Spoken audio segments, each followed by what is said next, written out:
Hello students, today I will discuss about the simple vapor compression refrigeration system. It is a part of unit 2. Subject code is ME 8002 and the subject name is refrigeration air conditioning.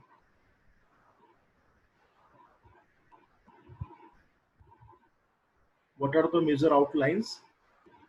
What a vapor compression system is, why it's needed, mechanism of the simple vapor compression refrigeration system, different vapor compression refrigeration system, factor affecting COP of vapor compression refrigeration system, what are the advantage and disadvantage of the vapor compression refrigeration system. Its short form is the VCR system. What a VCR system? It's a short form VCR, vapor compression refrigeration. In a refrigeration system where the vapor is compressed and the refrigeration effect produced with the help of the compression of the vapor, it will call a vapor compression refrigeration system. It's an improved refrigeration cycle which use the fluid instead of the air as a working substance. Air refrigeration system में air as a working substance use किया जाता था, लेकिन यहाँ पे चूंकि vapour compression refrigeration system है तो एयर की जगह रिप्लेस होकर वेपर हो गई है जो कि प्रोड्यूस की जाती है. This system belongs to the general class of vapor cycle, wherein the working refrigerant undergoes phase changes at least during one process. The working substance is circulated in the system in which it alternatively evaporates and condenses. Thus, it undergoes a phase change. Generally VCR system जो कि आपका घरों में refrigerator इस्तेमाल होता है उसमें apply होता है, जिसमें कि 4 यूनिट बेसिकली होती है. पहली कंप्रेसर, दूसरी कंडेंसर, तीसरी एक्सपांसन डिवाइस जैसे कि थ्रॉटलिंग डिवाइस भी बोलते हैं, और चौथी इवापोरेटर. इन चारों यूनिट से मिलकर बनता है घर का एक रेफ्रिजरेटर. उस घर के रेफ्रिजरेटर का जो वर्किंग प्रिंसिपल है वो वेपर कंप्रेशन पे वर्क करता है. तो जो उसमें रेफ्रिजरेंट सर्कुलेट होता है, जैसे कि नॉर्मली लोकल लैंग्वेज में गैस का नाम दिया जाता है, उस गैस को फ्लो करा के हम रेफ्रिजरेशन इफेक्ट प्रोड्यूस करते हैं. तो रेफ्रिजरेंट का मेन पर्पस क्या होता है कि एक एवापोरेटर में जहाँ पे कोई चीजें रखी जिसको भी ठंडा करना है वहां से हीट को एब्जॉर्ब करके और हीट को with the help of the compressor condenser के थ्रू सराउंडिंग्स में रिजेक्ट करता है. तो this will be create the refrigeration effect and the performance of the refrigerator will be measured by the parameter of the coefficient of performance, that is short form COP. Refrigeration is obtained as the refrigerant evaporate at low temperature. Refrigeration जो है आपको refrigerant के through मिल रहा है जो कि evaporate हो रहा है लो टेम्परेचर पे. The input to the system is in the form of the mechanical energy required to run the compressor, as these systems are also called a mechanical refrigeration system. तो इस तरह के system जहाँ की mechanical energy की requirement रहती है उसको हम मैकेनिकल रेफ्रिजरेशन सिस्टम का नाम भी देते हैं. क्यों जरूरत है? अब चूंकि कार्नोट रेफ्रिजरेशन सिस्टम हर जगह स्टैंडर्ड तरीके से इस्तेमाल किया जाता है, बट इसमें कार्नोट रेफ्रिजरेशन में जो भी प्रोसेस इन्वॉल्व हो रही है इनको प्रैक्टिकल पॉसिबल कर पाना पॉसिबल नहीं कर सकते हैं, क्योंकि उसमें आइसोथर्मल और रिवर्सिबल एडियाबेटिक प्रोसेस इस्तेमाल हो रही है. आइसोथर्मल जो हीट रिएक्शन प्रोसेस है जो कि कंडेंसर में होती है, ये अपने को स्लो पिस्टन मूवमेंट की रिक्वायरमेंट रहती है कि पिस्टन काफी धीमी गति से चले ताकि हम हीट ट्रांसफर ना करने पाए, टेम्परेचर चेंज ना होने पाए. इसी तरीके से reversible adiabatic process, isotropic process require the faster piston movement, जिसमें कि हम जानते हैं कि हीट ट्रांसफर पूरी तरीके से जीरो जाए, हीट ट्रांसफर ना होने पाए. ये दोनों प्रोसेस जिसमें कि पिस्टन को एक बार स्लो चलना है एक बार फास्ट चलना है, ऐसी प्रोसेस वाले पिस्टन को प्रैक्टिकली पॉसिबल नहीं कर सकते कि एक प्रोसेस में पिस्टन स्लो स्पीड में चले, दूसरी प्रोसेस में काफी हाई स्पीड में चले. For generating the maximum COP Carnot cycle can be referred as an ideal. तो यहाँ पे कार्नोट साइकिल को आइडियल की तरीके से बताया गया है कि चूंकि अब ये पॉसिबल नहीं है प्रैक्टिकली, तो वर्किंग सब्सटेंस यहाँ पे गैस को इस्तेमाल किया जा रहा है, where is the vapour compressible as well as it can be changed phase during the different process. Phase change of the fluid during the evaporation process requires a large amount of heat. Hence, if the temperature of the fluid is reduced, then the refrigeration effect can be increased. तो अब यहाँ पे यदि temperature यदि fluid का reduce करते हैं तो refrigeration effect can be increase. Also, isothermal vaporization allow extraction of the heat without the raising temperature of the fluid very high. यहाँ पे यदि isothermal vaporization करते हैं और हीट का एक्सट्रैक्शन करते हैं एवापोरेटर में without raising temperature of the fluid very high, तो इस कारण से हमारा जो है फेज चेंज एवापोरेटर और कंडेंसर में हो रही है, जिसके कारण से कि रेफ्रिजरेशन इफेक्ट प्रोड्यूस हो रहा है. मैकेनिज्म क्या है सिंपल वीसीआरएस सिस्टम का? क्या एजम्पशंस लेके चलते हैं ये हमें देखना है, कौन कौन से कंपोनेंट इस्तेमाल होते हैं ये देखना है। तो एजम्पशंस हमारे ideal vapour compression refrigeration system में जो लेके चलते हैं, irreversibility within the evaporator, condenser and compressor are ignore. जितनी भी इरिवर्सिबिलिटी टाइप की चीजें आ रही हैं, जहाँ की फ्रैक्शनल लॉसेस हो रहे हैं, जहाँ इरेगुलरिटीज हो रही है, उसको हम इग्नोर कर रहे हैं। जैसे कि एवापोरेटर डिवाइस है, कंडेंसर डिवाइस है, कंप्रेसर डिवाइस है। नो फ्रैक्शनल प्रेशर ड्रॉप, कोई भी फ्रैक्शनल प्रेशर ड्रॉप नहीं हो रहा है। रेफ्रिजरेंट जो फ्लो हो रहा है वो कांस्टेंट प्रेशर के थ्रू फ्लो हो रहा है। टू हीट एक्सचेंजर, पहला एवापोरेटर यहाँ पे मान के चल रहे हैं, दूसरा कंडेंसर मान के चल रहा है। हीट लॉसेस जो सराउंडिंग में हो रही है उसको हम इग्नोर करके चल रहे हैं। कंप्रेशन प्रोसेस जो है वो आइसेंट्रोपिक के है। तो मेन कंपोनेंट जो है आपके वीसीआर सिस्टम के वो है compressor, condenser, expansion device and evaporator. So this is the simple circuit diagram in which the four units are describing here: compressor, condenser, expansion valve and the evaporator. तो compressor से निकलने के बाद vapour जो रहती है वो सुपरहीट फॉर्म में हो जाती है, उसको हम कंडेंसर में रखते हैं तो वो सैचुरेटेड लिक्विड के फॉर्म में आती है। उस सैचुरेटेड लिक्विड को हम एक्सपांशन वाल्व पे ले आते हैं जहाँ की उसका एक्सपांशन होता है और एंथैल्पी जो है कांस्टेंट रहती है, दैट इज H4 = H3। फिर वो सैचुरेटेड लिक्विड प्लस वेपर के फॉर्म में आती है और उसके बाद उसको हम एवापोरेटर में भेज देते हैं जहाँ की हीट एब्जॉर्बमेंट होती है, एंड आफ्टर दैट हीट एब्जॉर्बमेंट होने के बाद वो सैचुरेटेड वेपर के फॉर्म में कन्वर्ट होती है और उसको वापस से कंप्रेसर में भेज देते हैं, आके उसका कंप्रेशन होता है। इस तरीके से सर्किट डायग्राम पूरा चलता है। तो 1 2 3 4, तो this is the high pressure side, this is the low pressure side. यहाँ पे लो टेम्परेचर रहता है, लो हीट ट्रांसफर होती है इसलिए QL लिखा गया है। यहाँ पे हाई हीट ट्रांसफर होती है इसलिए यहाँ पे QH लिखा गया है। वेपर कंप्रेशन रेफरेंस सिस्टम को यहाँ पे डायग्राम से आप समझेंगे, क्योंकि कंप्रेसर आपका बॉटम साइड पे लगा रहता है, जैसा कि आप रेफ्रिजरेटर के केस में देखते हैं। जो डोमेस्टिक रेफ्रिजरेटर आपका यूज होता है घरों में, उसमें बॉटम साइड पे रहता है। एवापोरेटर आपका अपर साइड पे रहता है। कंडेंसर आपका बैक साइड पे रहता है। एक्सपांशन डिवाइस कंडेंसर और एवापोरेटर को जोड़ने का काम करती है, जहाँ की रेफ्रिजरेंट वेपर जो है लिक्विड प्लस वेपर के फॉर्म में रहता है। तो hot vapour from the compressor to condenser, compressor से निकलने और कंडेंसर में आती है, where it is cooled reject heat and hot vapour get convert into the liquid. तो यहाँ पे कंडेंसर में आने के बाद वो वेपर जो है लिक्विड फॉर्म में चेंज हो जाती है। अब किस तरीके से वर्किंग होती है इसको हम TS डायग्राम और PH डायग्राम में देख सकते हैं। This is the PH diagram, this is the TS diagram. That is the 1 to 2 process, जहाँ पे हम मान के चल रहे हैं कि वेपर जो है सुपरहीट के फॉर्म में आ गई है। This is the saturation condition, dry saturated. This is the saturated liquid condition. तो 1 to 2 is the, this is the compressor process, isentropic compression. Inlet is low pressure, low temperature and saturated vapor. Outlet is a high pressure. तो outlet जो आपका निकल रहा है condenser side पे आ रहा है, ये हाई प्रेशर पे, हाई टेम्परेचर पे, सैचुरेटेड है, सुपर हीटेड वेपर है। तो जहाँ की कंप्रेसर जो वर्क डन है, that is the H2 minus of H1, this is the आइसन आइसेंट्रोपिक वर्क डन, जिसमें कि हम देख रहे हैं कि एंथैल्पी डिफरेंसेस के कारण यहाँ पे हमारा वर्क डन जो है H2 minus of H1 है। तो सुपर हीटेड वेपर जो इधर है, सब कुल लिक्विड रीजन यहाँ पे, एक्सपांशन यहाँ पे हो रहा है, लिक्विड प्लस वेपर यहाँ पे हो रहा है और कंप्रेशन यहाँ पे हो रहा है। तो 1 to 2 is the isentropic compression. This is the evaporator pressure. This is the compressor pressure. And 2 to 2 dash, that is the condensation. 2 dash to 3, this is the condensation in the saturated liquid condition. 3 to 4 is the expansion. 4 to 1 is the evaporation. So this is the main functioning of the simple saturation cycle. And this diagram here, it is showing the liquid and the saturated liquid line. Here it is the dry saturated vapor line.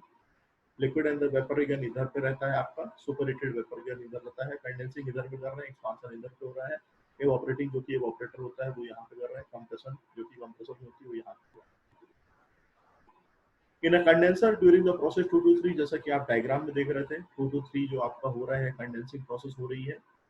यहाँ पे heat जो reaction होगा, यहाँ पे enthalpy difference, that is H2 minus of H2। फिर यदि expansion device में भी आप जाएंगे तो एक्सपांशन डिवाइस में यहाँ पे एक्सपांशन हो रहा है 3 to 4 प्रोसेस। तो यहाँ पे आपका जो एंथैल्पी वो कांस्टेंट है। Inlet is a high pressure, low temperature, saturated liquid. Outlet is a low pressure, low temperature, saturated liquid and the vapour mixture. जबकि कंडेंसर के केस में आप देख रहे थे, इनलेट जो था हाई प्रेशर था और हाई टेम्परेचर था, सैचुरेटेड वेपर था। आउटलेट जो था हाई प्रेशर था, हाई प्रेशर पे कांस्टेंट प्रेशर पे ही वर्किंग हो रही थी, लो टेम्परेचर था और सैचुरेटेड लिक्विड थे। तो यहाँ पे एंथैल्पी डिफरेंस कारण आपकी जो है हीट रिएक्शन निकल के आ रही है। एक्सपांशन डिवाइस में आप जो देख रहे हैं लो टेम्परेचर सैचुरेटेड लिक्विड और हाई टेम्परेचर हाई प्रेशर का इनलेट है। आउटलेट जो है यहाँ पे लो प्रेशर का है, लो टेम्परेचर का saturated liquid and the vapour mixture है। तो यहाँ पे जो है enthalpy is the constant S3 equal to H4। Evaporator की यदि बात करेंगे तो ड्यूरिंग द 4 to 1 प्रोसेस, तो 4 to 1 जो प्रोसेस है आपकी, यहाँ पे आपका एवापोरेशन हो रहा है आइसोबारिक कंडीशन में, isothermal heat exchanger. Inlet is low pressure, low temperature saturated liquid and vapour. Outlet जो है लो प्रेशर है, लो टेम्परेचर है, सैचुरेटेड वेपर है। तो यहाँ पे जो हीट ट्रांसफर हो रहा है हीट एब्जॉर्ब के फॉर्म में हो रहा है, enthalpy difference that is the H1 minus of H4। Different vapor compression refrigeration system, if the out compressor is the dry saturated vapor, तो यहाँ पे यदि हम देखेंगे कि यदि आपका जो वेपर है at the end of the compression यदि ड्राई सैचुरेटेड फॉर्म में है, तो दैट इज द थिंग कि कंप्रेशन प्रोसेस हो रही है 1 to 2, 2 to 3 is the condensation, 3 to 4 is the expansion, 4 to 1 is the evaporation. तो ये चार प्रोसेस आपकी 1 to 3 4 प्रोसेस हो रही हैं। If output of the compressor is a superheated vapour, यदि हम देखें कि कंप्रेसर का जो वेपर है निकल रही कंडीशन सुपरहीटेड फॉर्म में है, that is the subcooled region. तो this is the advantage, more advantage to increase the COP effect. तो कूलिंग इफेक्ट बढ़ेगा यदि आपका यहाँ पे हम सुपरहीटेड वेपर जो है देख रहे हैं कि ये निकल के आ रहा है। और इनिशियल जो स्टेज है यहाँ की यदि आपकी ड्राई सैचुरेटेड वेपर के फॉर्म में, तो कूलिंग इफेक्ट आपका बढ़ सकता है, तो इससे सीओपी बढ़ेगा।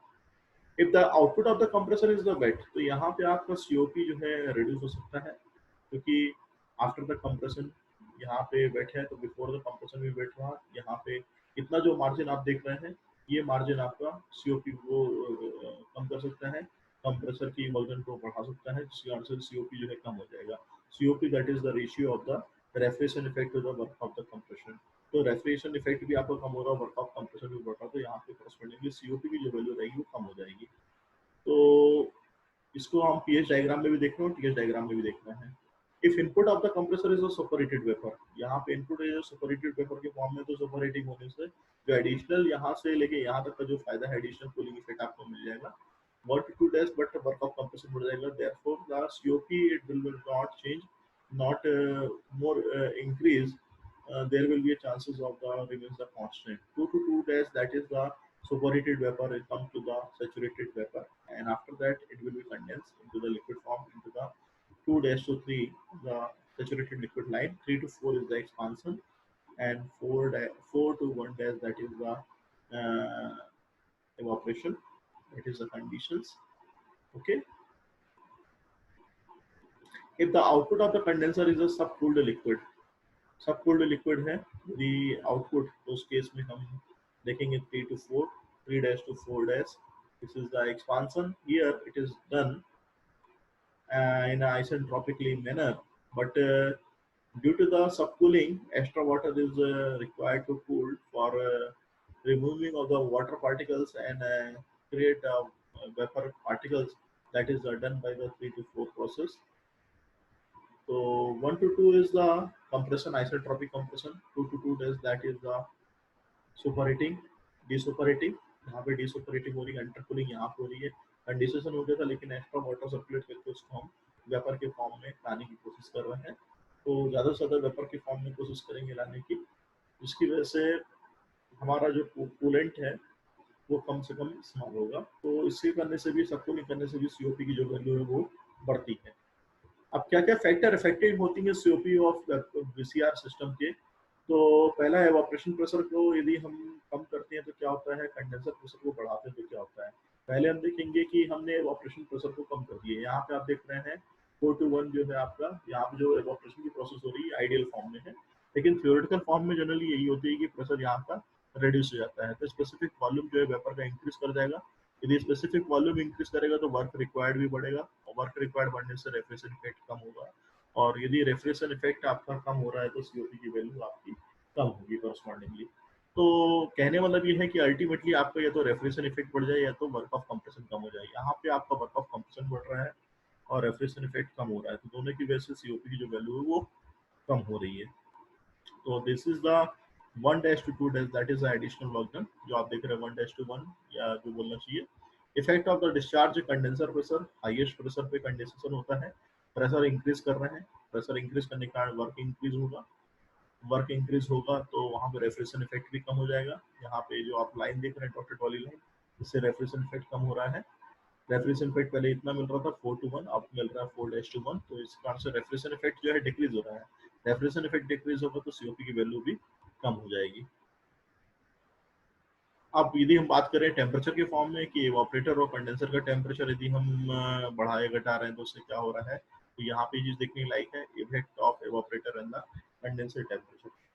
तो इवापोरेटर टेम्परेचर डिक्रीज होता है, कंडेंसर टेम्परेचर इंक्रीज होता है, वर्क रिक्वायर्ड इंक्रीज होता है, रेफ्रिजरेशन इफेक्ट डिक्रीज होता है, जिससे कारण सीओपी घट जाता है। यदि हम बात करें पीएच डायग्राम में, जहाँ की टेम्परेचर की वैल्यू को देख रहे हैं, तो इवापोरेटर टेम्परेचर कम करने से आपका कंडेंसर का जो टेम्परेचर वो बढ़ रहा है, और कंडेंसर टेम्परेचर बढ़ने का मतलब वर्क ऑफ कंप्रेशन बढ़ रहा है, और वर्क ऑफ कंप्रेशन का बढ़ने का मतलब यहाँ पे यदि कंडेंसर का टेम्परेचर बढ़ेगा तो सीओपी की जो रेफ्रिजरेशन जो इफेक्ट है वो आपका डिक्रीज होगा, और रेफ्रिजरेशन इफेक्ट डिक्रीज होने से वर्क ऑफ कंप्रेसर बढ़ने से जो सीओपी की वैल्यू है वो घट जाएगी। इस कारण से यहाँ पे इसका इफेक्ट दिख रहा है। Effect of the super heated vapour after the evaporation, super heated vapour का क्या इफेक्ट पड़ रहा है यहाँ पे आफ्टर द इवापोरेशन, तो वो चीज देखने लायक है। स्पेसिफिक वॉल्यूम जो है वेपर का इंक्रीज हो रहा है, इंक्रीज करेंगे, रेफ्रिजरेशन कैपेसिटी डिक्रीज हो रही है। फिर उसके बाद वर्क रिक्वायर्ड जो है इंक्रीज हो रहा है, रेफ्रिजरेशन रेट डिक्रीज हो रहा है, तो सीओपी की वैल्यू जो हो जाएगी वो कम हो जाएगी।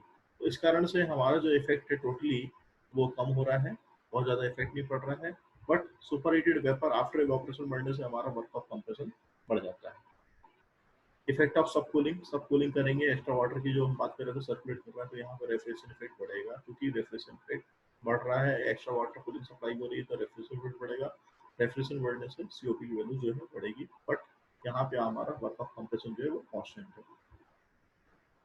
एडवांटेज क्या होते हैं, स्मॉलर साइज और कैपेसिटी ऑफ रेफ्रिजरेशन की रिक्वायरमेंट रहती है, लेस रनिंग कॉस्ट की रिक्वायरमेंट रहती है, large range of temperature available रहता है, हायर सीओपी रहता है, less complex in design and operation रहता है। This are the advantage of the simple vapour compression refrigeration system. बहुत कम रनिंग कॉस्ट की जरूरत होती है, सीओपी की वैल्यू अच्छी मिलती है, जिस कारण से कि इसका बेनिफिशियल हर जगह मिलता है।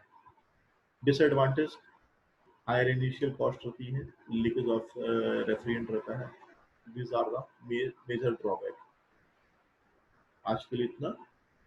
Tomorrow I will discuss about the what is the deviations of the actual paper cycle from the theoretical one.